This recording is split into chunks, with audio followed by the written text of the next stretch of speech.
Now in this episode, let's go a little bit into learning. To learn something is cool, and to learn something fast is even cooler. When we talk about learning self-defense, we have to determine what we mean by learning self-defense, because we have to divide self-defense in a few parts. First part of self-defense is awareness. So if I'm training awareness, I need to be training awareness. So then if I'm training decision making, which includes fear management, stress management, aggression management, all of those emotions, how do I do that? Then tactical things. If I'm training, where should I be, how should I act, if the situation is this, there are multiple attackers or threateners or so, how do I do? So then I'm learning tactical stuff. Or then when we go into the physical performance, including effective motions, aka techniques, efficient way of delivering those techniques, whether I'm having enough power, if I'm having enough speed, endurance, all of those things are there. But when we look into learning to be efficient and effective, aka technical training, we're talking about skills. We're talking about skill training. And now in the modern skill training, the key thing is that we all go through the same phases. We all need to have the cognition. We have to understand, okay, what is happening here, okay, how this hand goes here and how this hand goes there. And this is the fault of a lot of self-defense techniques and a lot of self-defense training. We just go through the techniques, but then we don't go further. We try to go to the next level, which is sort of like we associate these techniques that we've learned and we try to blend them in together.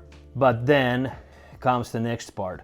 I'm making a technique like this and then I'm making a technique like that, but there's something missing. And that's the natural reaction part.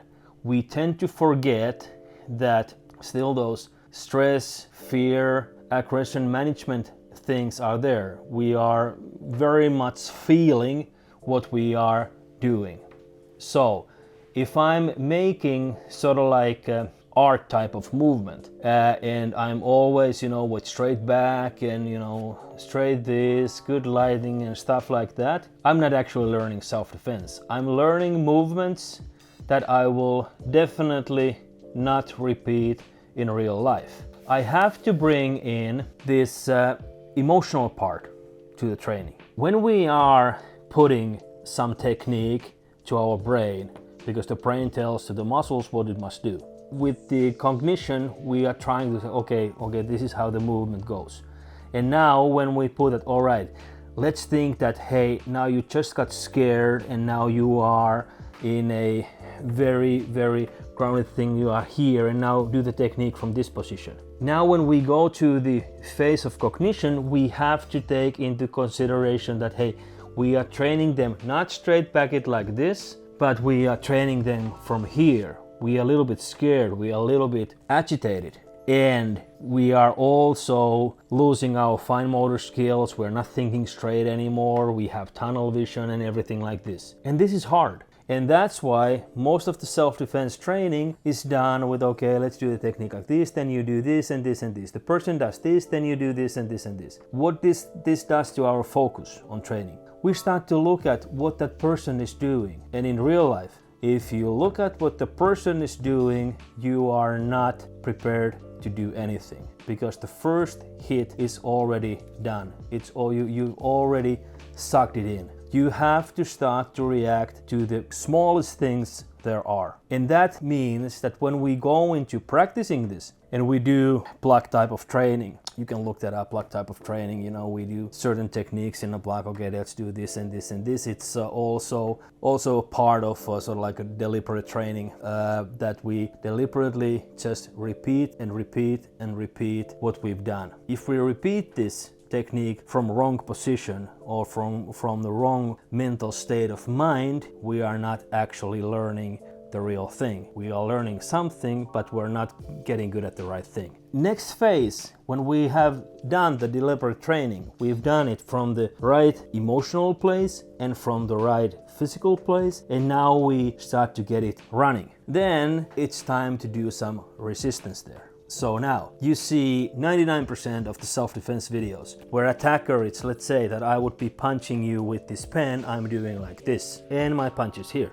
In real life, I'm punching with the pen, I'm doing like this. And now if you are not training to take punching like this, understand that okay, it's not gonna stop there, it's still gonna go, I have to move out, I have to do something. This is what we call resistance training. Some call it sparring, but you know, sparring is just resistance training. In judo they spar also, but they're not punching each other out or kicking them to the nuts as we are. But anyway, now as we've done the first part of the technique deliberately, okay, this is what I do. Now we put some resistance. The person is moving and coming out, doing other stuff with the pen, and you're moving. Now you're making it live. Now remember the cognition. Okay, this was how the technique went.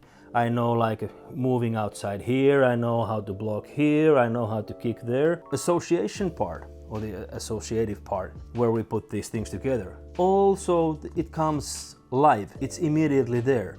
Because once your attacker is moving, giving you resistance, you start to do different things. Hey, I did that, it just came out from someplace.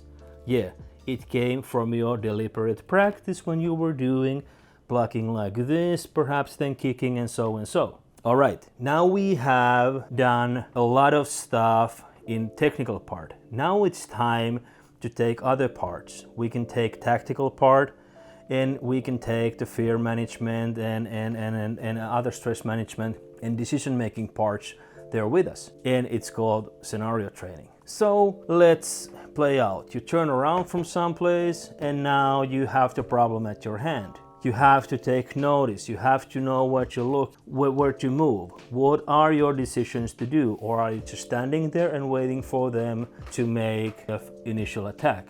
Because then in real life, we are most definitely late. And if there is one thing that, you know, is gonna win in a fight, is the one who hits hardest first. It's usually the outcome. You have to hit and you have to hit hard. It doesn't matter who punches first. If they miss, you know, they miss. But if you hit, you hit. That's the key element. So in Krav Maga, what we do differently, and especially in the Finnish flavor of Krav Maga, what we do differently is the thing that we do a lot of deliberate practice on stuff, but we take from the lesson one, the neuroscience is there with us.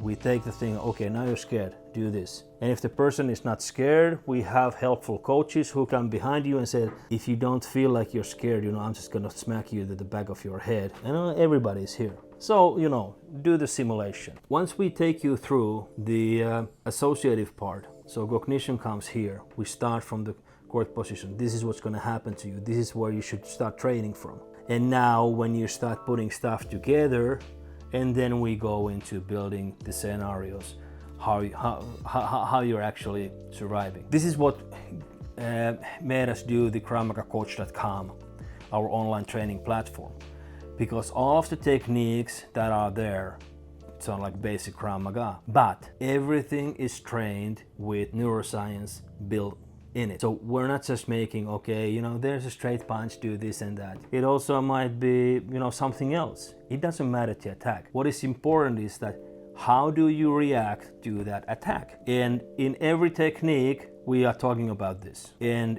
as you have enough of these parts, you have the deliberate practice done. Okay, these techniques, it is in me. I've done that. I've done this is from this body position. I promise you, it will come in the event when you need it. And I've seen this for 30 years that I've been doing this stuff. And now for the last 10 that we've been practicing like this, the results are different. We're not thinking about how the people are going to attack you anymore. We are talking about how early can you actually stop it. So to summarize the learning, we always have the cognition. We have to understand, okay, you know, what do I need to do? I have to be able to test it and try, talk it out loud and do this. It's in the first parts, it's not very effective. But then when we go into further, and we try to take a person to the mental state in a way that, okay, hey, this is where you need it. Okay, be like this. Your physics is like this. We can enhance the learning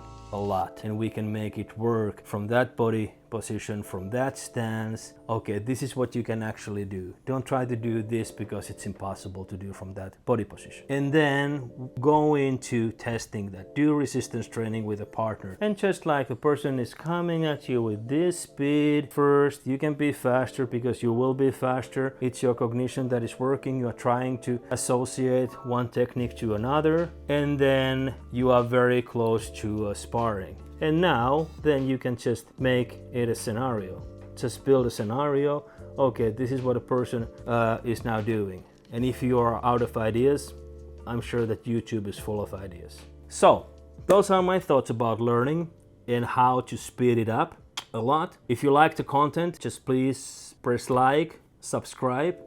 And if you really want to learn fast the technical performance, go to KravMagaCoach.com, subscribe there, and start learning. Because the cool part is that we have created an AI coach there with you. So you can take footage of your own performance and you will get instant feedback on how you're doing. And that is something that is making your learning faster. Thank you for watching and stay tuned for more content.